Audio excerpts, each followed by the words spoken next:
Well, 9/11 is back in the news tonight. We have the Senate passing a bill that would allow 9/11 victims to sue Saudi Arabia. And of course, last night we talked about a billionaire who said he's going to buy a building and a 747 and fly it into the building so we can put all the conspiracy theories to rest once and for all. Well, you know what?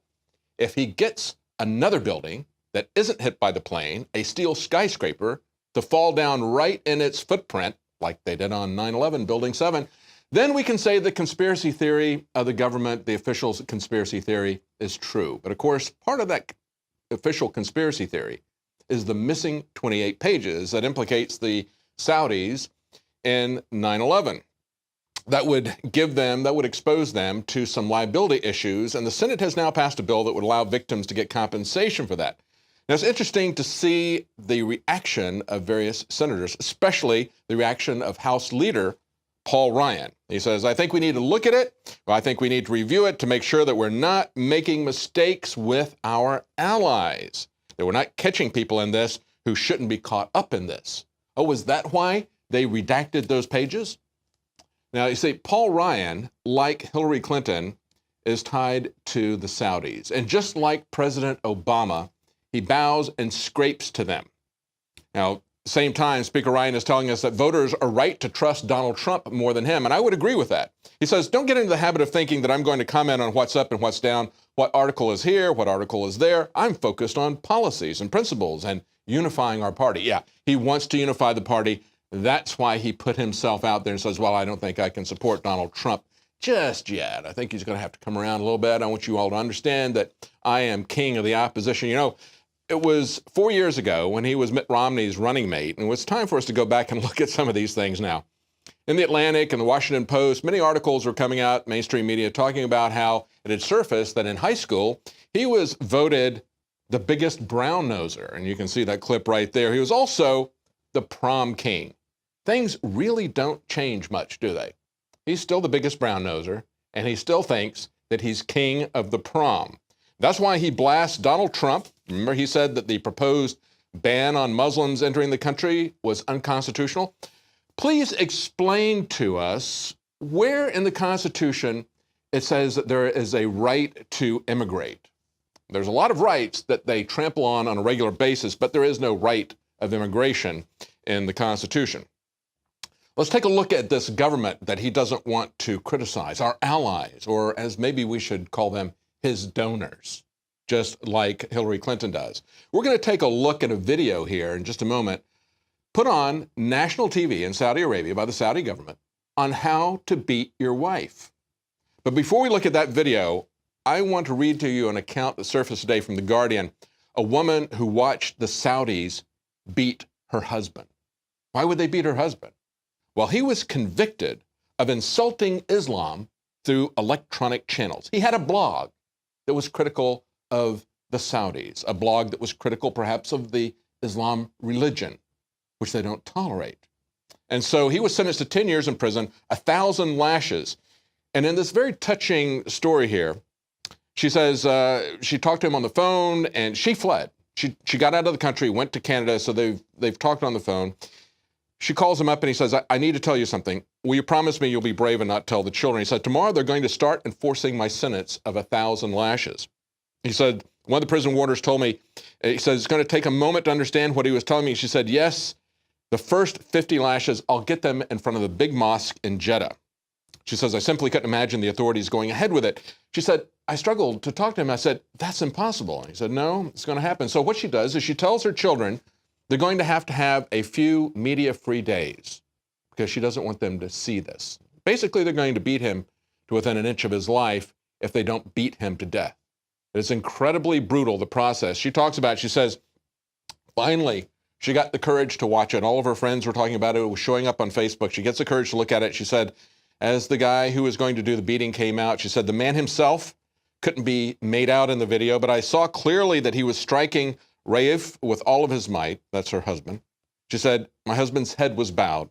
In a very quick succession, he took blows all over the back of his body. He was lashed from his shoulders to his calves, while the men around him clapped and uttered pious phrases.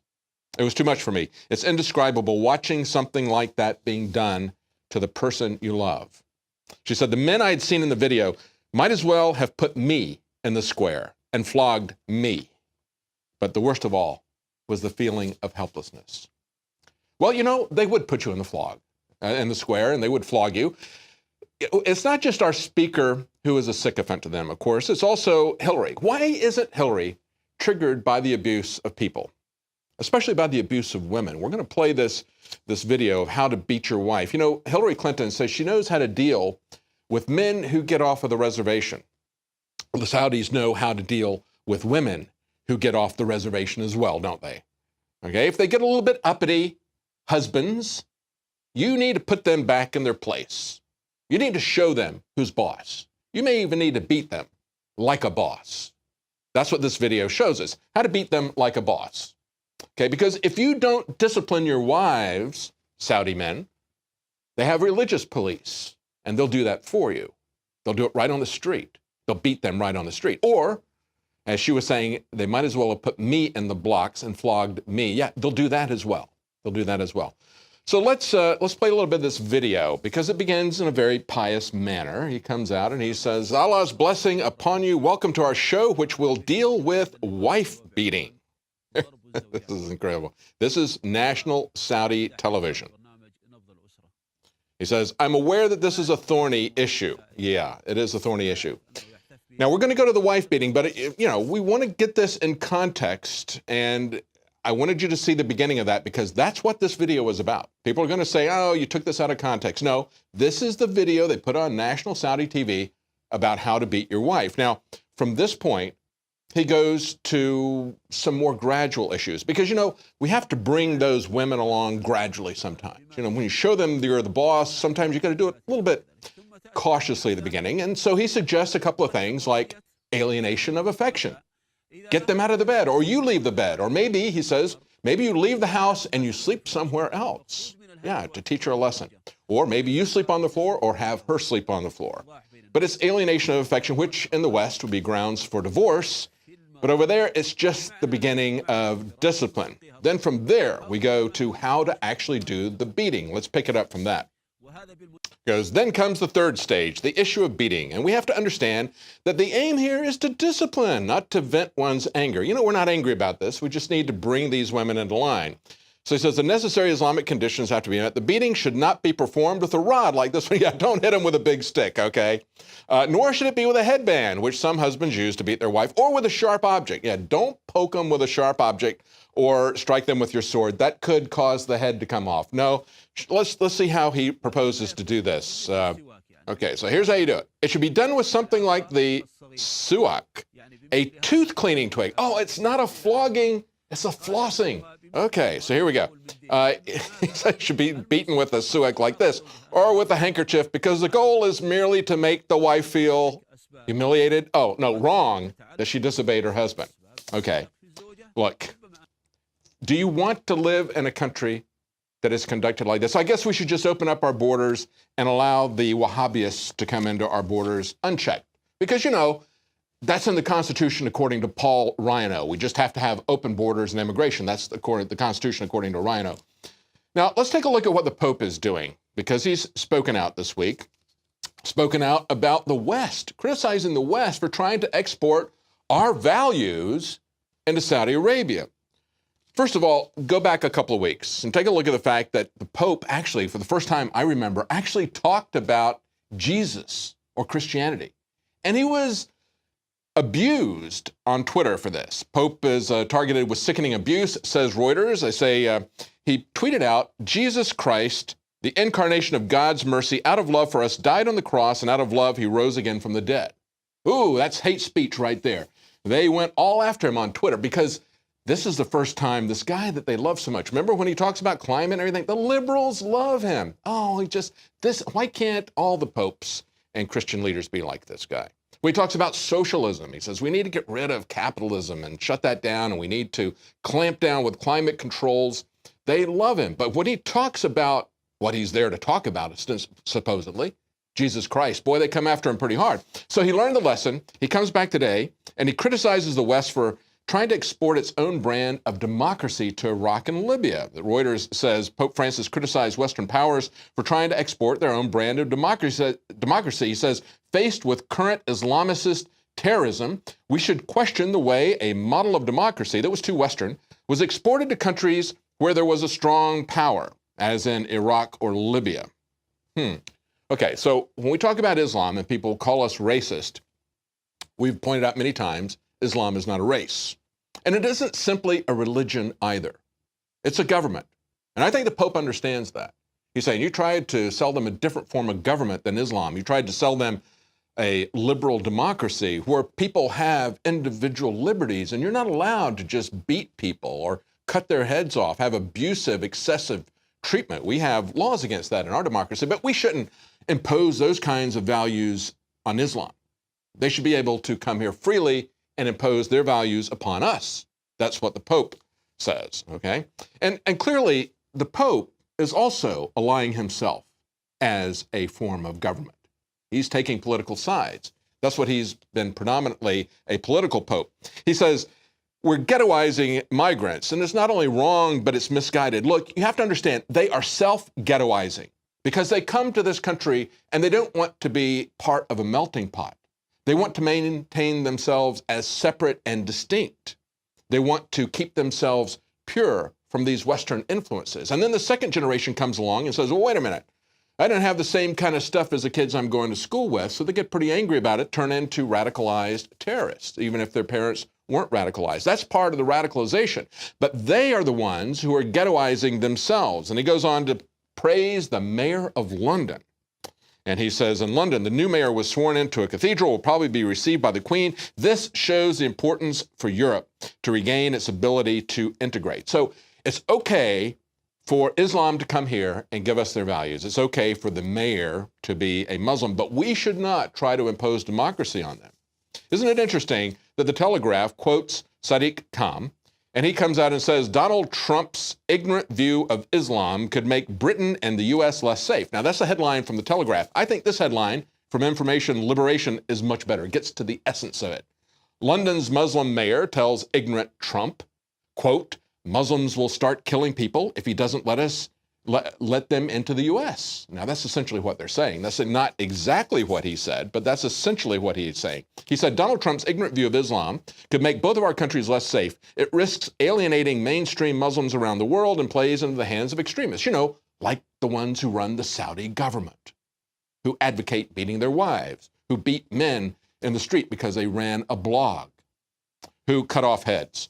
He says Donald Trump and those around him think that Western liberal values are incompatible with mainstream Islam. London has proved them wrong. Well, the Pope thinks that they're incompatible. And then look at this quote from RT. Mosques around the UK have ordered Muslim women to stop wearing trousers, leaving the house without permission from their husbands, or using Facebook in new controversial rules published by various Muslim organizations and associations in the UK. In the UK, bringing their values into the UK. Values that say, unless your husband tells you that you can get on Facebook, you might have to be disciplined.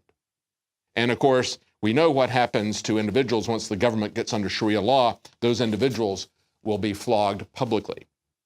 Now, what the Pope didn't have anything to say about was the Supreme Court coming out and mandating, as we mentioned yesterday, the fact that the Little Sisters of the Poor, Catholic nuns, who are caring for the aged and have done so for 175 years. They are being forced by the American government to violate their conscience and to purchase insurance that would pay for abortions and birth control.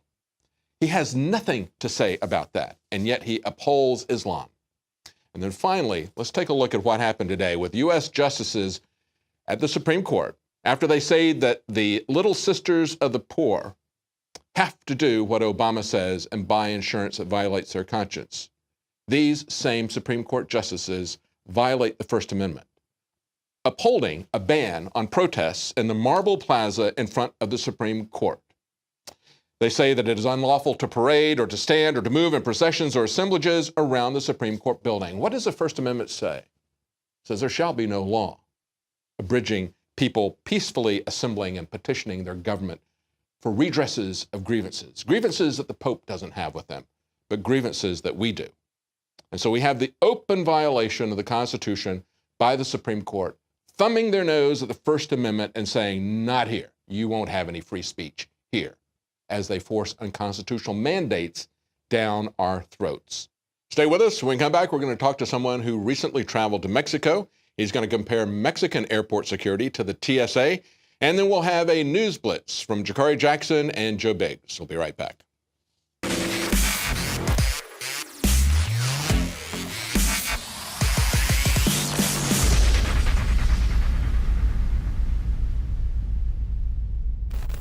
A lot of people ask me, what is the most important area of InfoWars that runs the whole operation that is having such a big effect against the globalists? And I've said it over and over again, it is you, the listeners and the viewers, that send us the intel, the news tips, that support the broadcast, that spread the word. You are 90% of the operation or more. You don't stand beside us, you stand at the heart of InfoWars. When I talk about the people at InfoWars, from customer service, the shipping department, being just as important as our anchors, our researchers, our investigative journalists, and myself, it's absolutely true. Without this team that we've built over the last 20 plus years, we wouldn't be able to do any of what we've been doing. And that's what's so exciting, because we finally built up to a point where we now have the launch pad. Introducing AutoShip for InfoWarsLife.com, a new way to save time and money when you stock up on InfoWarsStore.com products. Again, ladies and gentlemen, when products are sold out, you're unable to get them, sometimes for months, but we hold back the products for people that have already signed up for AutoShip. When you choose AutoShip before checkout on your order at InfoWarsStore.com, we'll give you 10% off and give you guaranteed delivery of out-of-stock products that are on your AutoShip list. Plus, we're giving you free shipping on all orders above $50. Listeners have been requesting this for years because it's so easy to forget to reorder the products when you need them each month. Now it's finally here. AutoShip at InfoWarsStore.com and InfoWarsLife.com. It's easy. Go to InfoWarsStore.com, select your favorite product, click on the AutoShip, and choose how often you want us to send you another order. As you know, I coined the term 360 win, and with the new AutoShip feature at InfoWarsLife.com, it's a sure win. You add to that free shipping on orders of $50, it is a can't lose.